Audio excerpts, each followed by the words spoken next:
I always like to start with something interesting. And I don't know if you heard about the latest McDonald's deal. That's right. If you order ahead in the app and you pay using Apple Pay through April 11th, you can get a free 6-piece chicken McNuggets with any minimum $1 purchase. That's right. So you can go get some free chicken nuggets. Who Hey. doesn't love chicken nuggets? Okay, what's your favorite sauce on the chicken nuggets? Buffalo. Also How about buffalo. you? Really? I don't eat chicken McNuggets. Okay, sorry about that. Okay. But did you hear about McDonald's trying to get into the high-end steakhouse market? Have you heard about this? It turns out it was a big mistake. Oh, I know. Terrible. Sorry about that. Hey, TGIF, folks, it's Friday, which means it's time for another episode of Kim Komando Today. And that's the show that's been winning awards left and right on over 425 stations across the country.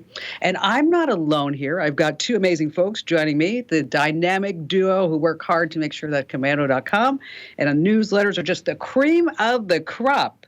And joining us, of course, we have our amazing content queen, Allie Seligman. And Allie, what pearls of wisdom are you going to bestow upon all of us today? I am sneaking in one more tax scam before the tax deadline. Yeah, I know, I had to do it. But on the good side, I have one of my favorite photo tips that truly brings me joy almost every single day. Ooh. Yeah. Ooh, we love joy. We need more joy in our life. Agreed. We certainly Yeah. do. And then, of course, we have our magnificent millennial and our very own internet scout, Matthew Heffel. What do you got on tap, Matt? Well, I got a really interesting story about how the internet got Google to roll back a feature that they didn't tell anyone about, as well as how to use your phone as a second monitor. It's really easy. Ooh, Yeah. that's a good tip right there. Hey, guess what? We have a little surprise for you. If you're more of a visual person, well, you can actually watch us do the show over on YouTube. How wonderful is that? Head over to youtube.com/Kim Komando and hit that big old subscribe button while you're at it so you always know when we drop new videos. And so what are you waiting for? Come join the party and see what we're up to on screen. And we always like to kick things off with the latest and greatest in tech news. And so this way you stay up to date and in the know. And I'm going to go first because this is kind of a weird story, crazy story. So you have to come with me first to Richmond, Texas. It's where a guy by the name of Scott Schuster lives, and he has a quiet life. He's a software programmer, lives there with his wife, and he's got a 9-year-old and a 7-year-old kid. But every once in a while, some angry stranger just knocks on his door saying, open up, open that door. So why are they knocking on his door? Well, it turns out that people who are using the Find My app to track their stolen AirPods, iPhone, MacBooks, it's leading them straight to Scott's house. Oh, no. Oh, my gosh. Okay. And all of the visitors say the same thing. I lost my phone. I tracked it down, and boom, it said it's right here. Okay. And I know what you're thinking. Maybe Scott is a thief, right? Well, yeah. Actually, he's not. He says there's some glitch going on with the Find My app. Man. That's sending people to his address instead of to the location of their stolen devices. And so all these irate people are just knocking on his door. And I watched some of the Ring doorbell vids from this. Oh. And like there was one woman that came, knocked on the door, and she's like, "You better talk to me first before you talk to the cops. I want my phone back." And like just getting really, really mad. Wow. He said he came public because he's actually scared. Yeah. Because these people Yeah. are like, what are they going to do with that? So Apple has no comment, but course. he's filled out all these reports. And so if you're in Richmond, Texas, and you lose something, do not knock on Scott's door because it's not there. Poor Scott. But, I don't know if I told you guys this, but last summer before we went to Europe, I figured, it's like a gift for Ian. And he always likes that sometimes I wear my Apple headphones. And he said, gosh, those would be so great for the plane. So I buy him those. And then a couple of months later, he said to me, he goes, you know what? I guess I don't know what to do. And I said, what? He goes, I think while I was at school, somebody stole the headphones out of my backpack. Oh, no. And he said, I tracked them to a drug house in Watts. Ooh. And he called the cops, and the cops were like, sorry, nothing we can do. Okay. So Bean's like, should I go get them? I'm like, absolutely not. No. Okay. Do not go there. Watts, like the largest crime city in all of California. No. So he still has them on his phone. And so he's like, oh, now they're in San Pedro. Now they're back in Watts. He just watches them. Oh my gosh. I'm like, dude, you just need to forget about those headphones. That's just not anything that we need. Not anything. All right. So, Matt, tell us what's the internet's going crazy about with Google. Yeah. Well, as a little transition, speaking of things you pay for that you don't get, just like that one, I thought that was pretty good. We use Google Drive here a lot at Komando HQ, right? I know I use it a lot every day. Allie, you use it every day. Kim, you use it every day. Yes, and I know, live on it. Allie, you create a lot of new documents all the time, right? How many do you think you create a day? Like 2 or 3? Yeah, several. I'm trying to get a little better. But yeah, anytime I need a place to write, I just do doc.new and I have a fresh new document. Exactly. It can be easy to create 3, 4, 5, 6 docs every single day. Well, Google Drive has over 1 billion users. That's with a B, billion users. And there's almost 8 billion people on Earth. So that means 1 in 8 people use Google Drive. Stay with me. This story has a lot of numbers and math in it. So I'm just going to advise you there. Well, recently, people that were paying the maximum amount for storage, which on Google Drive is 2 terabytes, which is a lot of memory. Think about this. That's a lot. You can store 34,000 hours of music on 2 terabytes. That's unfathomable. Yeah. Well, people that had paid for that huge amount of service were getting to the end and they were getting this notification that they weren't allowed to create new docs. They weren't allowed to create anything new. And so they'd go into their settings and be like, oh, did I reach my 2 terabytes? They weren't even close. Documents are nothing in comparison, right? So they were getting to that edge and it would say, oh, you can't create anything new. And they were wondering why. And they hadn't heard anything from Google. Google hadn't announced anything. And so they went on Twitter and Reddit and were like, what's going on? What's going on? Well, it turns out that a few months ago, Google had silently rolled out a new feature that only allowed up to 5 million docs. Now, 5 million docs seems like a lot, but I did some math, again, more math. If you were to create 50 docs an hour, every hour, from the date that Google Drive was released, then yes, you'd be reaching your $5 million limit just right now. No way. If you had to create, are reaching that limit? People were already reaching that limit. Well, with all of their complaining online, Google came out and said, yes, we did this. We're sorry. We're rolling it back. So they stopped it, then they're not doing it anymore. Now you can go all the way up to 2 terabytes of documents in your Google Drive. I can't wait. You, Google. Yeah. I was so worried about that. I was getting to the edge there. I was staying up night after night after night, not worrying about this. Yes, exactly. Exactly. Well, so that's nice. So it was probably the whole Reddit crowd, wasn't it? Oh, absolutely. Reddit, Twitter, all those places were going crazy and yelling at Google over social media, and Google backed down. They probably just assume no one will ever hit this, right? And then, of course, people did because people. It's the internet. Yeah. It's the internet. All right. That was good, Matt. Yeah. All right, Allie. Taxes. I hate taxes. Nobody likes taxes. My favorite. No. You know what? It's like your tax accountant. I mean, I have one. His name's Howell, and I really love him, but he's like a boring guy. He's not in a jazz band or something? Howell, I hope you're not. He does scat on this Scooby-Doo. Yes, a scat. It's not a pleasant time, and it's always worse because there's always some new hack or scam or, something to get in the way, right? There's a site called efile.com. Maybe you've heard of it. It is a totally legitimate tax site. It's IRS approved. You can submit your taxes there. Well, it turns out it was delivering malware for weeks. Oh, yeah. God. Not on purpose. They haven't said anything official, but it's safe to assume that the site was hacked.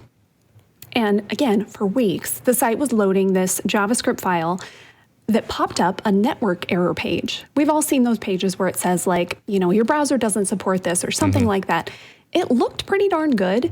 And if you clicked the button that said update your browser, you downloaded malware. Oh, no. How many people do you think were fooled into doing this? Oh, yeah. I'm sure Millions. so many. Yeah. Yes. The worst part, again, eFile didn't even notice this for a good long time until a cybersecurity company said, hey, there's malware on your website. It's pretty concerning, right, that they didn't have proper security measures in place to see, oh, what is this? Sending this, strange file to people. I saw a comment online with a story that kind of stuck with me. Somebody said that I'm suspicious by nature, but I could really see myself clicking that pop-up while doing my taxes, particularly on a site that the IRS had said this is safe. And I'm sure, that was the same for so many people out there. It was specifically targeted at Windows PCs. So if you used eFile, check your downloads folder. Yeah. Look for any of those executable.exe files and run your antivirus just to make sure that you didn't end up with this and nothing is amiss. But what a bummer way to end tax season. Yeah, it is a bummer. Well, and think of all the data that they got. Yeah. Oh my gosh. Think of everything that you have. So, I mean, wow, if you use eFile, you better lock down and freeze your credit like now, like today, while we're thinking about it. Yeah. Hey, listen, coming up for all these future social media superstars, I have the secret and the best times to post on Instagram. Matt has a great tip on how to set up your phone to be a second monitor. And if you want to see more pics of your loved one, Allie has a way to name your favorite people and animals in your app to make that all easy peasy. And of course, we have a great joke at the end. And who's on joke duty? I am. And I'm excited about them. I promise. There's 3 of them. I think one is a 6. It's not great, but it's get you started. The next one's a 7. And I think the final one, I got a few chuckles from multiple people. It's about an 8. Wow. Yeah. See, here's the problem with you, Matt. Here's the problem. Okay. All right. Okay. All right. You got a guy who builds bridges, right? And Okay. he builds 20 bridges that are great. But then he builds one that crashes and burns and everybody dies. I get it. So since you had that joke where it was dead Collapsed. on arrival. Yeah. Yes. So that's where it's like, we're all sitting here we're not believing it, but we're going to kind of go with it. But now I could come in with the level 5 joke and it seems like a 7. So. That's true. That's true. Reach for the stars, Matt, all the time. Let's go ahead. All right, stay right where you are. We got a whole bunch more coming up. Hey, it's Kim Komando. Today's the Friday edition. If you're a new listener, we're so stoked that you're here with us and to our regulars. Welcome back to another thrilling, exciting episode. And we're so happy that you're hanging out with us and being one of the cool kids. And if you're not getting our newsletters, well, come on, people. Okay. Komando.com/subscribe with over 400,000 savvy folks trusting us for their daily dose of tech news, tips, tricks. You're in great hands. And so do it right now. Head over to Komando.com/subscribe. All right. This is part of the podcast where I like to talk about some great tips. And I had somebody stop me the other day while I was out and about. And, well, actually, I was at the Commodore's ball. Okay, yes. Fancy. Wow. Never in my life where I thought I'd go to the Commodore's ball, right? So I went to the Commodore's ball, and I'm standing there in a tuxedo outfit, which is like a whole nother story, because I couldn't get my dress. And the person came up to me and said, "Hey, you're Kim Komando. Can you tell me the best times to post on Instagram?" I'm like, "Oh, nice to meet you too. Thank you." Okay, here's the reason why I wasn't on the dress. Okay. So I had this great dress. Like 90% of my life is in pods because we're still packing, moving, not moving in, whatever it is. It's so frustrating. So I have this dress, and it's an Italian dress that has like some flesh-colored things like going on the top and on the side. So it kind of looks like from afar, like you might not be wearing things, but it's very conservative and, nothing's really hanging out or showing or anything like that. Yeah. But you can't wear black pantyhose with this dress because it just would not look right. Right. Okay. And so I ordered a pair of pantyhose and I was all ready to get dressed. And of course, I'm always late for everything. Except for when I do the show. I don't know why, but everything else in my life I'm late for. And Barry's like knocking, like banging, "Come on, we got to go. We're going to be late." I'm like, "Come on, I just got to put the dress on, okay? Like, cut me some slack." And I go into the closet, I pull out the dress, and I pull out the pantyhose, and I take them out of the Nordstrom's bag, and I notice that there's something kind of weird with these pantyhose. And I open them up, and they were used. Oh! Okay. Somebody wore them before me, and there was like a run in them. I'm like, oh my gosh. It's like getting used underwear. That's used underwear. Okay. Yeah. Okay, yeah, 100%. So anyway, so I had to put like together this outfit. I don't even know how I put it together, but my friends were like, "Oh yeah, you look really pretty." I'm like, "Oh okay, well who knew?" But anyway, so then I tried to return the used pantyhose. As you do. And, Did you ever think you'd say that? I got to return these pantyhose. And then Nordstrom's wants and they're $15 pantyhose, so they want me to put them in a box and take them to FedEx. And then I thought, this is really dumb. So I wrote to at Nordstrom PR at Nordstrom.com. And I said, I don't know, is it me? But I got these pantyhose and they're used, but I even think it's even stranger that when I went to the website to say I want to return the pantyhose, that you actually have an option. The reason for return is that you got used and worn merchandise. Oh, come on. Man. So this is normal. Yeah. Yeah. It is. So anyway, so I know I'm totally on a tangent, but I'm back right now. So, but I've sent that note 3 times to Nordstrom PR at Nordstrom.com, and I still have not gotten a reply. And so I have used pantyhose sitting on my desk. They're going to hear this podcast and contact you back. That's what's going to happen. Nordstrom PR at Nordstrom.com. Yeah. Nordstrom's. That's where I bought them from. So Nordstrom. So if you ever buy anything from Nordstrom's, just know you might get used merchandise. You might get used shoes. From where? You might get used. That would be at Nordstrom's. Oh, Nordstrom's. You might get a used tie. You might get anything used. Anything could be used. Yeah. From Worn Nordstrom's. by who knows who. Yes, who had what kind of disease? Rashes. Rashes. Stuff. Nasty.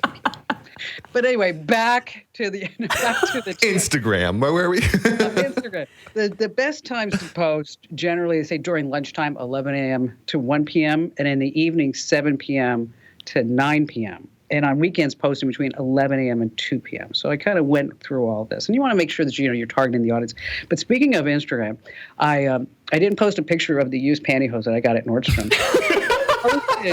I posted a picture of me that was generated by AI. This picture is insane, Kim. Isn't it? Doesn't it look like, okay, well, first of all, it's from AI, and there's something going on with my hand, and it looks like there's a finger going right through my cheek. It's so scary. So frightening. As a matter of fact, I should read you this, because I got a text from a really good friend of mine he's a really big time cancer doctor. I mean, huge. So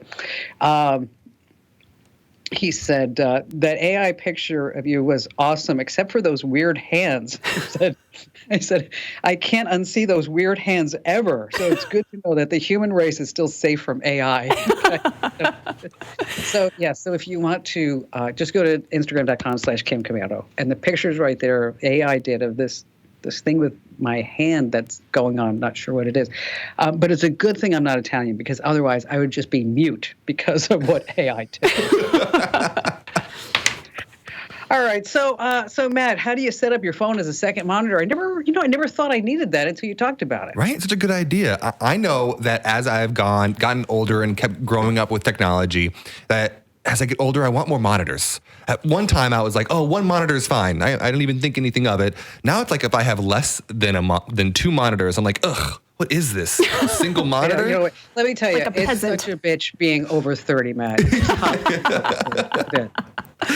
Anyway, we all have screens. We all have as many monitors as we could possibly want. But we all have that one screen that's just sitting in our pocket. What if you can add that to your huge plethora of screens you have sitting in front of you? There's a really easy tool, and it's really fast to set up. It's called Space Desk, and it has a matching app both on Windows and Macs and on Androids and iPhones.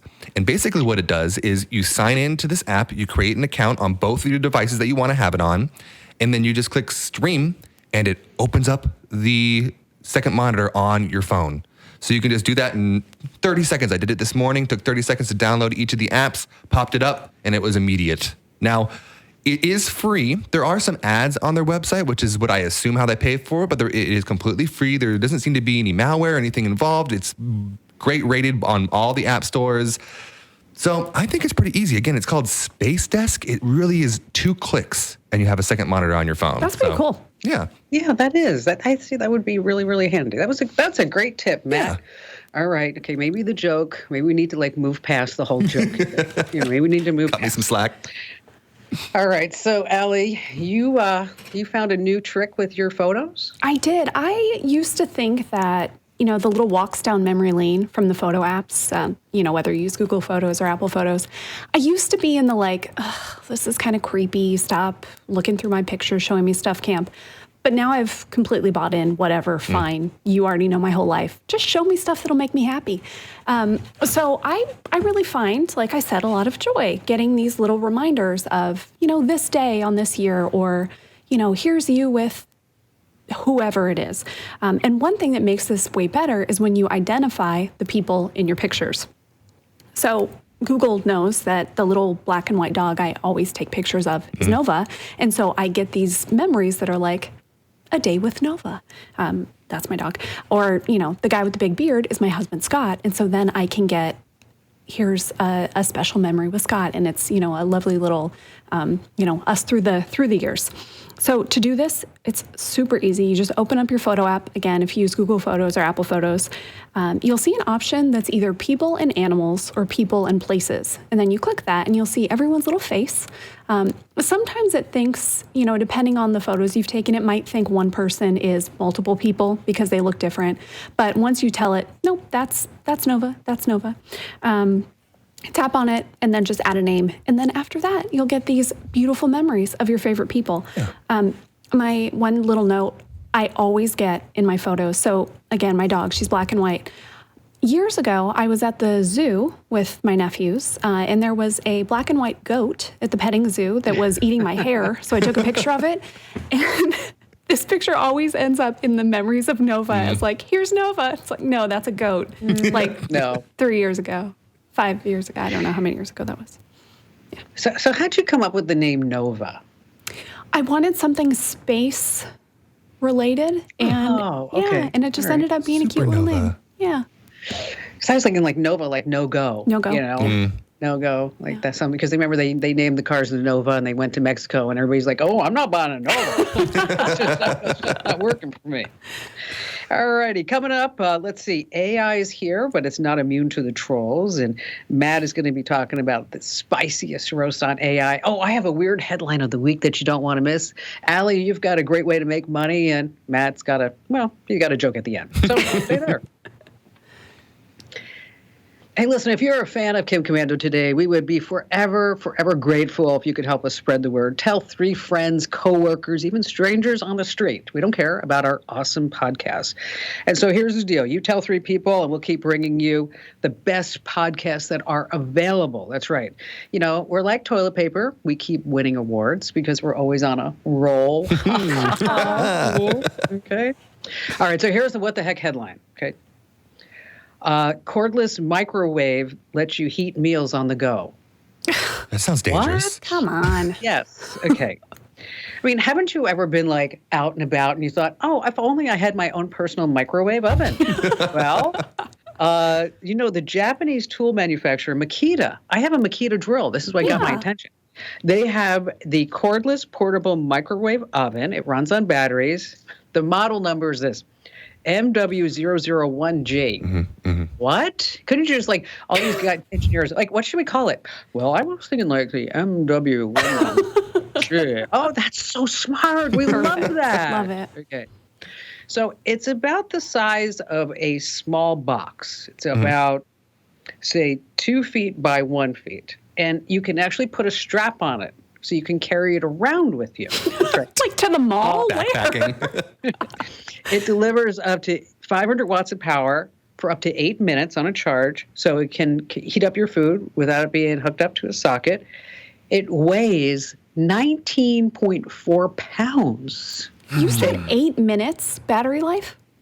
Yes. I'm going to huck around a 20-pound microwave for 8 minutes of microwaving? That's not even a Stouffer's dinner, I swear.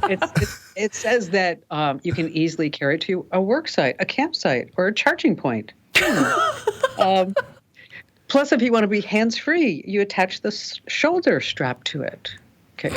So how much do you think Makita's charging Oh, my gosh. for a 20-pound personal cordless microwave oven? Okay, how much do you think? $150, $200. That's how much. I mean, a microwave is like $100. So. What do you think, Al? $200. $800. What? For 8 minutes of microwave. Stupidest thing I've ever heard. I know. But just in there, whoever put this out, they must have, this is a home run. People are going to love this. The This is gonna be M4, whatever great. it's called. Yes. There, wait, let me go back. Let me see. MW001G. Thank you. That's $800. Which, speaking of microwaves, what is a microwave's beep sound file called? Anybody? Micro.wave. Get like a wave. Oh. All right. So, Matt, tell us what's going on the internet. All right. I feel like I can't stop talking about AI. I mean, it can do a lot. It can create art, kinda. It can write novels, kinda. It can, answer any question you have, not really, kinda. But it can do a lot, and so we're talking about it. But the internet was getting jealous of all the attention that AI was getting. And if you've been on Twitter or Reddit, you know that when the internet gets jealous, they tend to get mean. And so there has been a ton of subreddits and Twitter threads of just people laying into how bad AI is at art and what they're doing wrong and how much better people are at things. So I wanted to go through some of the things that they are focusing on. And you actually talked about the first one, which is hands. AI cannot get hands right. And there's a very specific reason for this. If you look at paintings that AI is learning for all these images for, it's always people like turned to the side. It's not always straight on with their hands up, like standing looking at the thing so it knows how hands work. So a lot of the time it's showing fingers bent weird ways or, 7 fingers or 6 fingers or thumbs where the pinky should be. And it's all uncanny valley. I have 8. I counted. I have 8 fingers. In that photo? Hand. Yes. 8. Yeah. Yes. Oh. Exactly. So people are Camera. making fun of them ruthlessly. So, how you would talk badly about some kid's really bad drawing from kindergarten, right? You know what I'm saying? Yeah. The other thing that AI really can't get right, which is kind of strange to me, is horses. It cannot seem to draw horses accurately. Really? You can say, draw me a beautiful white stallion with Fabio sitting on top of it on the edge of a mountain. And it'll get the Fabio part right, except for the hands. But then all of a sudden it gets to the horse and the head of the horse looks nice and the body of the horse. And then it gets to the legs and the horse either has like 3 legs, 5 legs, 6 legs. They're all over the place. It doesn't make any sense. And it's for the same reason all the pictures of horses that it's getting, they're like reared up or, they're turned a certain way so it doesn't show all of their legs. So AI doesn't know how many legs horses have. So people are making fun of that. Pretty good. Yeah. The other thing is we have to end with ChatGPT. A lot of people will be asking ChatGPT about what they should do this year. And one of the things that ChatGPT can't do is know anything about after the year 2022, because all the information it's based on is from data before that. Mm-hmm. And one of the most hilarious conversations I've seen people make fun of is when ChatGPT tries to gaslight someone into thinking it's 2022 still. So they'll be like, hey, it's 2023. This is happening. What should I do about this, ChatGPT? And they'll be like, you're lying. It's not. This isn't 2023. It's 2022. You don't know. So, it's manipulative as well. It can't draw horses. It can't draw hands. And it's manipulative. So Sounds like a real jerk. I think we stand a chance. And I keep having to fix it. I keep, saying no, you're wrong. Be like, oh, yeah, you're right. Thank you for correcting my mistake. I'm like, yeah, but you're supposed to be AI. I mean. This is not gaslighting you and be like, no, you're wrong. You're wrong. It knows better than that. Yeah. It's learned. Hey, listen, be sure that you follow us on social media, on Instagram, Twitter, Facebook. It's at Kim Komando everywhere. And trust me, you don't want to miss out on all the fun, the entertaining content that we post on all these platforms. Plus, you always get exclusive behind-the-scenes, sneak peeks of what's coming up here on the podcast and on the show. And when you're there, just hit that big old follow button. So this way we can all stay connected because we are connected, right? Yes. Hey, right, coming up, what if you could make some money playing Solitaire? That's right. And also, Matt, he promises us a good laugh with a joke, so don't leave us now.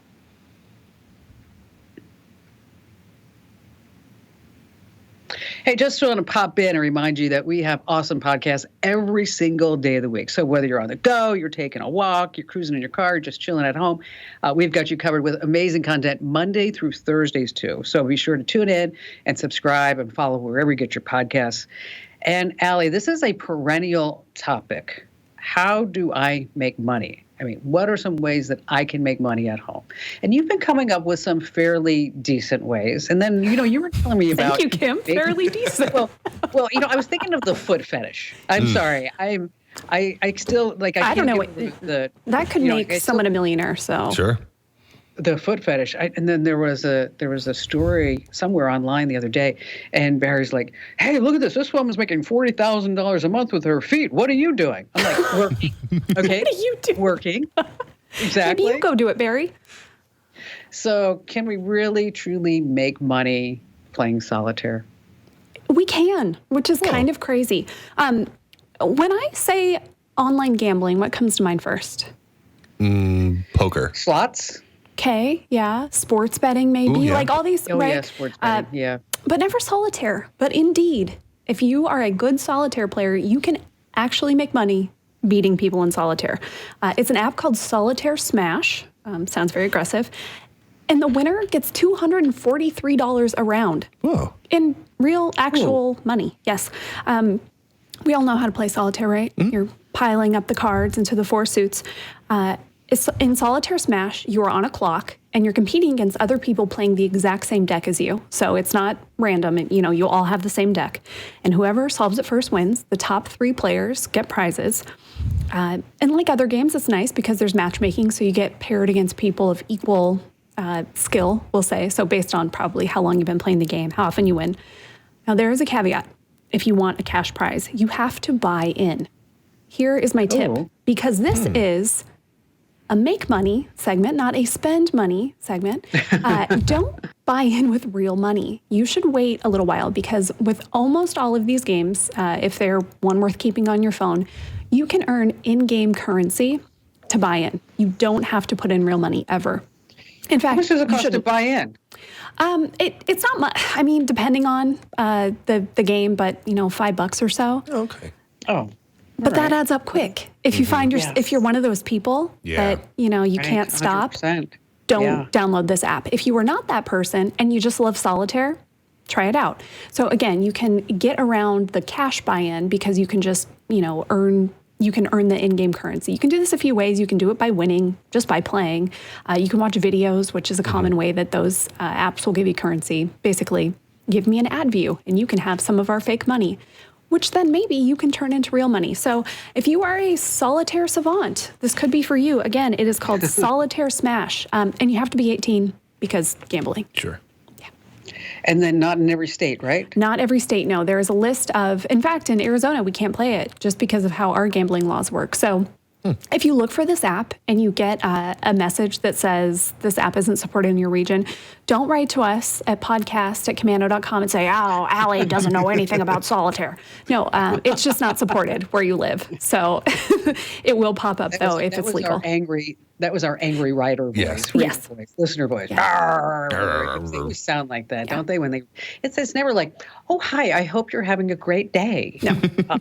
No. I checked out this. No, it's always like, you guys are bad. You don't know what you're talking about. That's the worst website I've ever seen in my whole life. Although I am loving all the positive comments that we're getting about the newsletters. It's so great. I read those. I try to go through, and I do.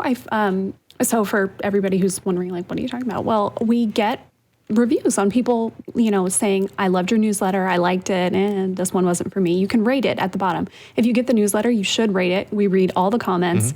I read all the bad comments first, all the low ratings, because I want to make sure, are there any issues, anything we need to fix, whatever.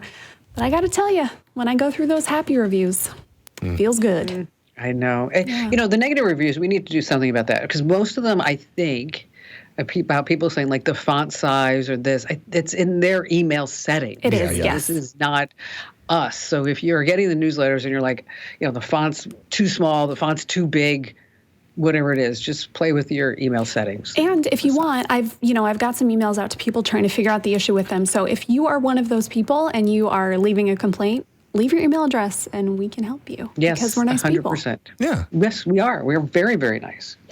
All right, Matt. Wish I had a virtual drum roll, but I don't. Yes. It's up to you.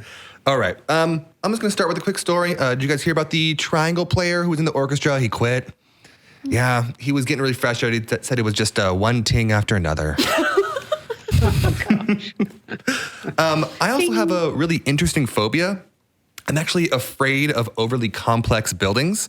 Yeah, it's really bad. Some people say I have a complex. Ooh, that was good. That was good. All right. And, we had been talking recently about me losing weight. I've lost a few pounds, come down a few pounds. It's been really helpful. I'm actually on what I do is I put a piece of bread on my head, right? And it's called the loaf hat diet. Low fat. All right, that one. Okay, you have redeemed yourself. Yeah. Okay, you have officially redeemed yourself. All right. Being the jokester from, well, we're not going to say where that's from, but it's much better. All right, so this is part of the podcast where we like to tell folks, do this one thing. Allie, you go first. Pop into your Photos app and name your favorite people. It makes that experience of getting your memories for the day even better. You'll get even better stuff, so go do it. How about you, Matt? Try out Space Desk. Use your phone as a second monitor. It's really cool. Try it out, Space Desk. And my tip is, if you buy pantyhose from Nordstrom's, it might come used. Just be prepared if you buy pantyhose at Nordstrom's that they're going to be used, and then they want you to send them back for some reason to take your time to do that. To send them to someone else. Yeah. That's probably the true. gift that keeps on giving. Oh, gosh. Hey, listen, do you have any burning questions that you'd like us to answer? Maybe you have some cool feedback, some comments you want to share. Don't be shy. You can drop us a line over at Komando.com. In the upper right-hand corner, there's a link that says Email Kim. Or you can send us an email, podcasts@Komando.com. Once again, that's podcasts@Komando.com. We're always happy to hear from you. We appreciate your support. Thanks for tuning in, and we'll see you here again next time.